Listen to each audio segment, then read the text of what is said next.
মুর্শিদাবাদে একাধিক জায়গায় অশান্তি থামার কোনো মাত্র দেখা যাচ্ছে, লক্ষণই দেখা যাচ্ছে না। থমথমে গোটা পরিস্থিতি, থমথমে মুর্শিদাবাদের শামশেরগঞ্জ, সুতি, ধুলিয়ান গোটা এলাকায় সন্ধ্যে থেকে টহলদারি কেন্দ্র বাহিনী, আর কেন্দ্র বাহিনীর উপস্থিতিতে কিছুটা স্বস্তিতে শামশেরগঞ্জবাসী।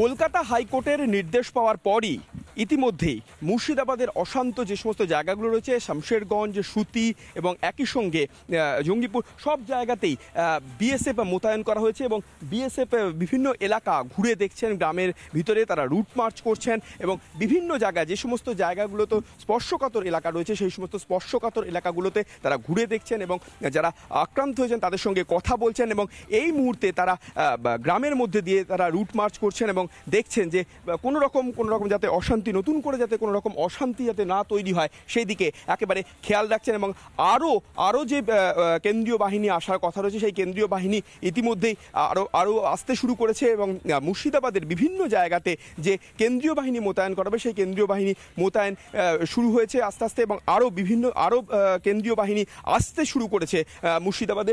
এখনও যে সমস্ত বিএসএফ জওয়ানরা রয়েছেন তারা এই মুহূর্তে জাফরাবাদ এবং এই গ্রামের মধ্যে দিয়ে তারা রুট মার্চ করছেন এবং দেখতে চাইছেন যে গ্রামের মধ্যে কোথাও যাতে কোনো রকম অশান্তি বা একেবারে শান্তি, সমস্ত জায়গাতে শান্তি বজায় থাকে সেই ব্যবস্থায় তারা চেষ্টা করছেন এবং এই রুট মার্চ চলছে। ভিডিও জার্নালিস্ট দেবব্রত বোসের সঙ্গে সুখেন্দু সরকার, রিপাবলিক বাংলা, জাফরাবাদ। এই তো মুর্শিদাবাদের অবস্থা, একাধিক জায়গায় অশান্তির খবর পাওয়া যাচ্ছে। তবে রুট মার্চ চালাচ্ছেন কেন্দ্র বাহিনী জওয়ানরা। ধুলিয়ানে সেখানে 80 বছর এক বৃদ্ধের বাড়িতে হামলা হয়েছে, বৃদ্ধের বাড়িতে ভাঙচুর চালিয়েছে গুন্ডারা, আর সর্বস্ব হারিয়ে এখন অসহায় সেই বৃদ্ধ। দেখুন আরো একটি ছবি।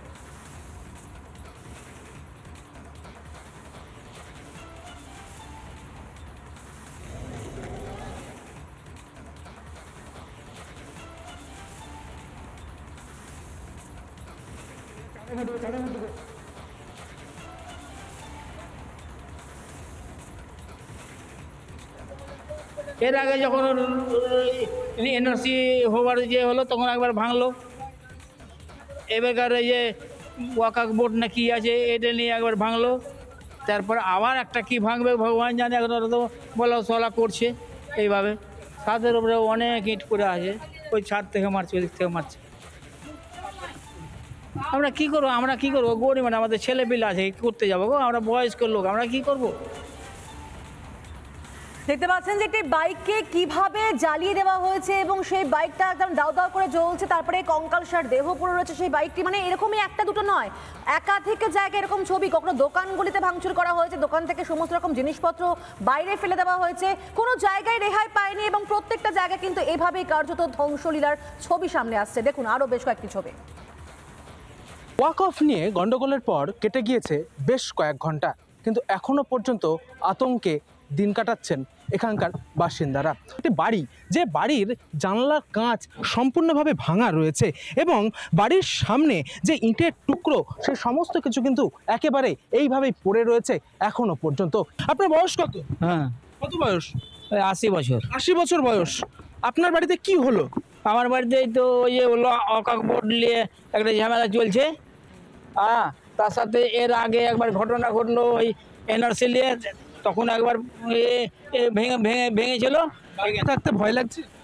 ভয় তো লাগবেই, ভয় ছাড়া তো ভাবছেন এখন কি করবো, এখন তো এখানে থাকতে হবে, মরি আর বাঁচি আর কি করবো। সাধারণ মানুষজন তারা যেটা বলছেন যে তারা কিন্তু যথেষ্ট আতঙ্কে রয়েছেন, কতদিন তারা এখানে এই বাড়িতে থাকতে পারবেন সেটাও কিন্তু এখন যথেষ্ট প্রশ্নের মুখে রয়েছে। নানা ধরনের কন্টেন্ট দেখার জন্য লাইক করুন, শেয়ার করুন আমাদের ফেসবুক পেজ, সাবস্ক্রাইব করুন আমাদের ইউটিউব চ্যানেল। পাশাপাশি অন্যান্য ব্রেকিং নিউজের জন্য অবশ্যই চোখ রাখুন রিপাবলিক বাংলায়।